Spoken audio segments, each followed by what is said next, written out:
Gilmore Girls gets therapized. There are plenty of fish in the sea, so why can't Luke and Lorelai just catch each other already? Mended light.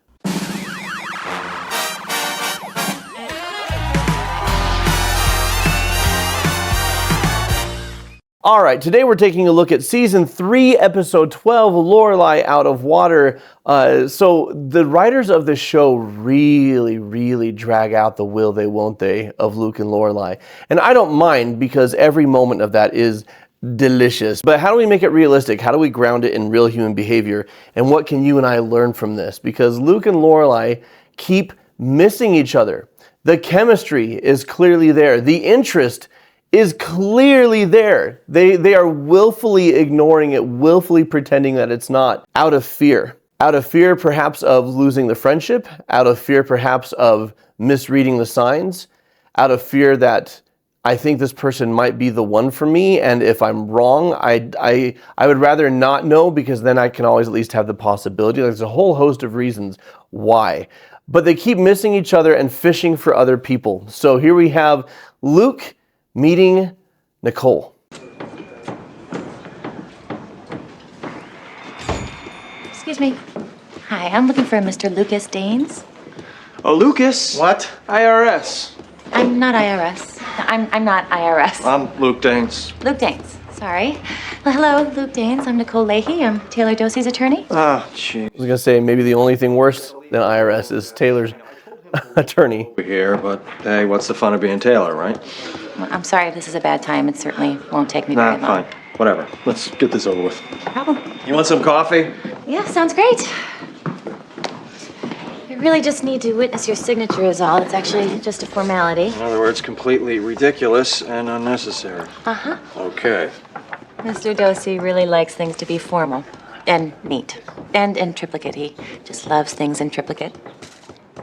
Ooh, she's already given him the eye. It's a really good cup of coffee. Thanks. So tell me something. What's it like being Taylor's lawyer? Well, actually, I'm not exactly Mr. Dorsey's lawyer, or only lawyer. He's one of our select clients, so all of our attorneys deal with him on a rotating basis. It's my month. My condolences. Yeah, my father always told me that which does not kill you makes you stronger. You're gonna be really strong. He's not that bad. Seriously, if you run into someone pinned underneath a truck, pick it up. It's gonna be a piece of cake. Okay. Looks like that's the whole 9 yards. Great. You and Mr. Dorsey are officially in business together. Oh, I'm so sorry. I meant that as a good thing. It's okay. I will let you get back to work.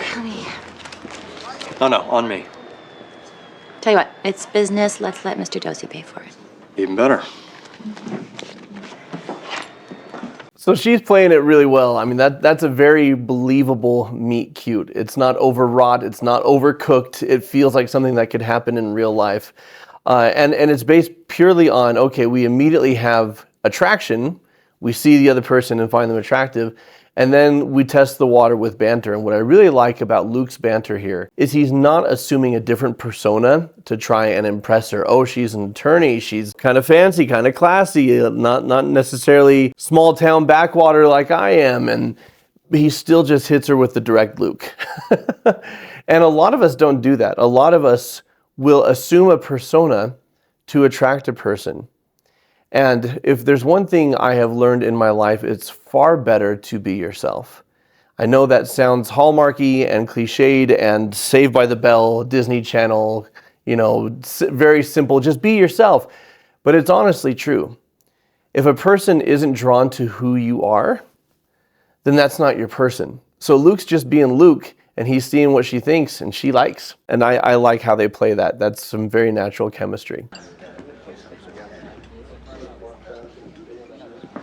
Hey, got any good stories? No, sorry. Ah, nothing? No crazy colorful uncle? Best friend with funny name? Jeff Smith. Skeletons in the family closet, war wounds, funny shaped scars? Really throws you off when Rory's late, doesn't it? Big time. Oh! Yay, thank God. Sorry. Now we have smartphones and she'd just be scrolling. It was a simpler time. So what's with all the books? We are going to fish. With these? Yes. So we throw them in and try to knock the fish out? I went to the library and got all of their best informational books on fishing. Ugh, you're serious. Do you want to learn to fish or not? Exciting, huh? I can barely keep still. Chapter 1, technique. For deep water fishing, an angler... What's an angler? That would be you. Oh, better remember that. Okay. For deep water fishing, an angler, me again, can choose a wire line. So Lorelai got invited to go fishing with an attractive man, and she has no idea how to fish, so. What about the sequin top I wore to the Christmas party? Yes, I think that's exactly what he's talking about. So far, just a nice little bit of flirtation with a customer, nothing major. Luke still kind of has his eyes set on Lorelai until he discovers that Lorelai's got a date. Lorelai has been asked by an attractive man to go fishing. She doesn't really know anything about fishing, so Luke offers to teach her in preparation for her date. This is classic, we're just friends, I'm not interested, but here, let me help you with your love life by being super invested, and then maybe you'll see that I'm the knight in shining armor, or I'm the person that you wanted all along behavior. Let's take a look. La la la la la la la la. Hello, sailor. Bait your hook for you. You look ridiculous. I look adorable. No one ever told me that if you fish, you get to buy an outfit. I'll do just about anything if I can buy an outfit. I'm gonna just let that go by because we have a lot to do here. Okay, wait. I just get my purse before we go. Go where? To the lake? You're not ready for the lake. Then what am I ready for? Oh, you're putting me in the kiddie lake? Gotta crawl before you can walk. Well, this is not at all embarrassing. There's not even fish in it. Trout. Hey! Oh, they're so cute. Hello. Hi, boys. Oh, look, they're all, ooh, like they're singing a little trout choir. I wouldn't get too attached. Hi, Gomer. There you go. Oh, don't be scared. Luke wearing his Bane from Dark Knight Rises jacket. Great. See her eyes darting back and forth, all panicked. She got that way. But this is what Luke always does. He always goes the extra mile, does these grand romantic gestures, and then pretends they're not. Just go over there behind Cheryl. He bought a kiddie pool, filled it up, and got trout and brought them to her front yard. Rod and reel. I don't know if the guys are going to like this. Well, we can... Why? I'm not interested. I'm not in love with you. I'm just being nice. I would do this for anybody. I would do this for Taylor. I already went ahead and threaded your line through the guides here and put a hook on it. What kind of bait is that? It's a cork. Remind me not to let you cater any of my parties. It's to cover the hook. Okay, now this little metal thing is the bail. It's very important. It keeps your line on the spool here. Line on the spool, got it. Okay, take the rod in your right hand. Press your right index finger on the line, holding it against the pole. With your left hand, slide the bail. At least he's not standing behind her showing her how to cast, right? He's not sleazy about it. Now, pull the pole back over your shoulder to the 10 o'clock position. Great, now I gotta go buy a watch. Now, flip your wrist forward to 2 o'clock. At the same time, releasing your index finger, casting your line out into the lake in front of you. Now, you try. Okay. Now I do something with my right hand, my right index finger. And with... It's only mansplaining if she already knows and he acts like she doesn't because she's a woman. He's not mansplaining, he's just being a good friend who's desperately in love with someone. We've all been there. I've been on this set in California that is fake snow. They probably filmed this in July. We'll jump around or something. All right, you're going in the pool. Fine. All right, what do you think? Ready to take the cork off and try your luck? I'm ready, but they're not. No problem. So he's got to do this and act like his hands are cold. You need a lot of stuff for fishing. Well, normally you don't bring your own lake. Right. So tell me why you're doing this. Because you told me to. Oh, well, I mean, tell me why you're learning to fish. Oh, I told you some of my friends are going. What friend, Suki? What? Is Suki going fishing? Well. Or Rory? Does Rory suddenly get the overwhelming urge to dig for worms and stand in the middle of a lake at 5 a.m.? Yes. He's fishing because he thinks it's a date. He suspects. This guy. Ah. And he's kind of an outdoorsy guy. Oh, just your type. No, not exactly, but he's nice. And he was talking about fishing, and I think I said something like, oh, hey, that sounds great. And so he invited me, and here I am. I got it. Sorry I didn't tell you. Why didn't you tell me?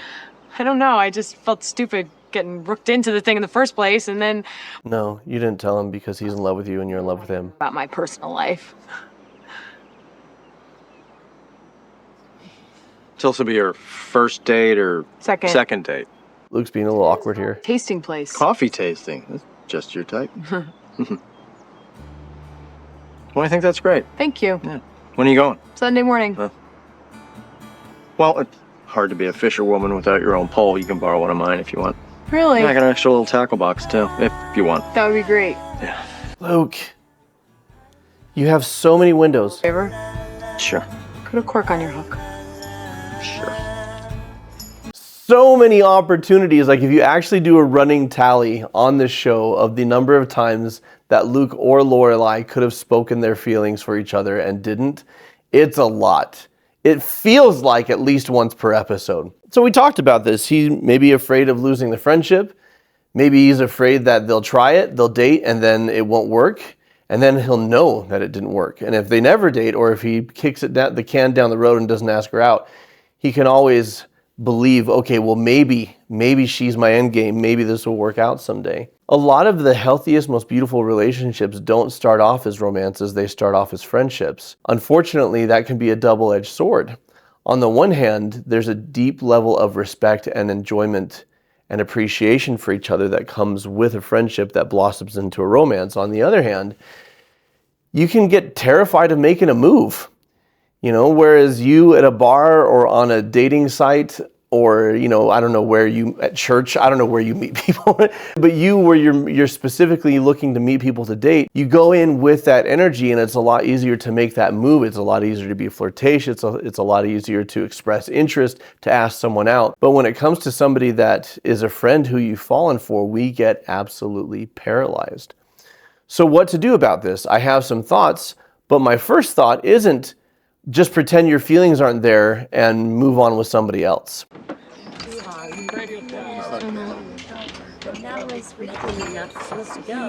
I spy with my little eye. I like the character of Nicole. She's sweet. Taylor. It's great acting where he's like happy to see her. Top that off for you.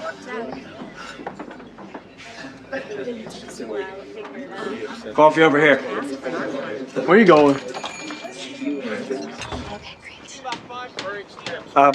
Miss Leahy? Yeah, Mr. Danes. Hi, how are you? Good. And it's Luke. Okay, Luke. What can I do for you? I wouldn't cross there. Why not? Now, Taylor's a stickler about jaywalking, and he's town magistrate. I'd hate for you to be... It's all fake snow, and then they spray it with water. Oh, there's a Hogwarts student back there. Did the lease forms all work out? I mean, was my signature okay? Because sometimes I'm in a kind of a hurry and my hand just takes off without me. Your signature seemed very steady. Good, because you never know. Why do we suck? I was thinking about that cup of coffee you had at my place the other day. I felt bad making Taylor pay for it. Not that I ever feel bad sticking it to Taylor. See, why is this so awkward? Because he doesn't want to just say it. Hate to see you disbarred again. To be honest, I actually paid for the coffee myself. Oh, well, then at least let me pay you back for it. You want to give me 75 cents? No. What I meant was... what the hell? Would you like to have dinner with me sometime? Yeah, Really? I'd love to have dinner with you. Great. Okay. Well, I have your card. Mm-hmm. Why don't I give you a call this week and we'll make that happen. Sounds good. Yeah, sounds good. So see ya. Watch those crosswalks. Thanks. I will. Okay, why do we get so awkward and so cringe when we're trying to ask somebody out? What makes it so difficult? It's the fear of rejection. It's the fear that they'll say no. It's the fear that they'll see us, all the awful things that we see in us, all the things that trigger our self-loathing and insecurity. We're afraid the other person will hold the mirror up and say, "You're not worthy of me, so I'm saying no." And of course, anyone who would actually say that is an idiot and a jerk and not worth your time anyway, but we're still afraid of that emotional experience. So we have to find excuses. I felt bad that you paid for a cup of coffee, or hey, how was my signature on the lawyering attorney paperwork? All these things. Like, we get so awkward. How do you find your confidence so that you can just speak your mind? I think it comes down to, for me, the recognition that I am enough. Is one of the key principles here at Mended. You are already enough. You are already worthy. That just by virtue of being a human being, you're enough. You may have heard me say this, that everybody has strengths and weaknesses. Everybody. We're all just collections of strengths and weaknesses. So nobody's inherently better or worse than anybody else. Which means that we either all deserve love or none of us do. And I choose to believe that we all do, because if none of us do, that's sad. So if we all deserve love, then it comes down to being the authentic you, putting that out there and looking for the person that gravitates towards the authentic you. Luke could be a lot less awkward if he recognized that he has a lot to offer, that he is kind and that he is considerate and that he is hardworking and he is loyal, and that there are women who will value that. And if this Nicole is someone who values that, great, she will say yes. And if she says no, okay, I will keep moving until I find the person who sees me and wants me. And it takes the sting out of rejection, because rejection in that case is really about the other person, what they value, what their biases are, what their prejudices are, or just what they're looking for. Okay, I have 5 minutes to drink as much coffee as I can before I have to drive to Hartford to spend the evening with my mother alone. And who am I saying this to? I was listening. Where's Luke? I don't know. Well, is he here? Is he coming back? How fresh is that pot? I don't know. I was sitting there when I got here, but that's only been a minute, so I don't know. Oh, thank God. Hey, I desperately need a massive cup of coffee to go. What happened to your face? What do you mean? It's visible. Oh, I shaved. Are you going to the bank? No. Funeral? No. Drag club? Let's get you your coffee, shall we? Hey, isn't that the sweater Yes, it is. You look nice. Thank you. What's the occasion? Oh, well. Hi. Hi. Oh, it's a girl. Nicole, this is Lorelai. Nice to meet you. I'm Nicole Leahy. Lorelai Gilmore. Wow, you look nice. Yeah, you too. So you ready or should I sit down? No, let's go. I'm ready. Oh, I'm sorry. Just... Hey, Luke. She's a lawyer. So what? Luke! Hello? Yes. No, I'm sorry. Monday's not going to work. It'll have to be Tuesday. Yes, well, your client breaking his contract is... Some great background physical comedy there. Terrific to hear. Bye, Michael. Sorry. The phone is going off It's now. okay. Yeah, make as many calls as you want. Nice meeting you. You too. And then Lorelai has the nerve to give Nicole the death glare and the dagger eyes. How dare there be another woman? Lorelai, you've got a date. And it would be easy for us to point this all back at Luke and say, well, Luke, if you had asked Lorelai out, then she wouldn't have a date with somebody else. She wants to go out with you, you want to go out with her, make it happen. But the fact is, Lorelai can also make her feelings known. And they're not committed to each other. They're not in a relationship. They don't owe each other anything on that front. So I don't think it's a bad idea that Luke is going out with Nicole. I think it's a bad idea that Luke is going out with Nicole when he's in love with Lorelai and hasn't even floated that idea past her. Now, if Lorelai were in a committed relationship and Luke was in love with her, then I would say, yeah, you got those feelings, but it's time to move on because you're honoring that committed relationship. But in this case, it's just fear. It's just fear of taking those steps, just fear of having those conversations. And I think for Lorelai, the limitations, the roadblocks are very similar to Luke's. So my question for you is, what advice would you give Luke or Lorelai when it comes to opening up and resolving their will they, won't they? I know it's resolved several seasons from now, but here and now, what would you be telling them? Let me know in the comments below. Now, don't go anywhere because I've got an entire playlist of Gilmore Girls Gets Therapized videos for you to enjoy, and that link is going to pop up on screen as well as in the description below. Until next time, folks, keep shining because we need your light.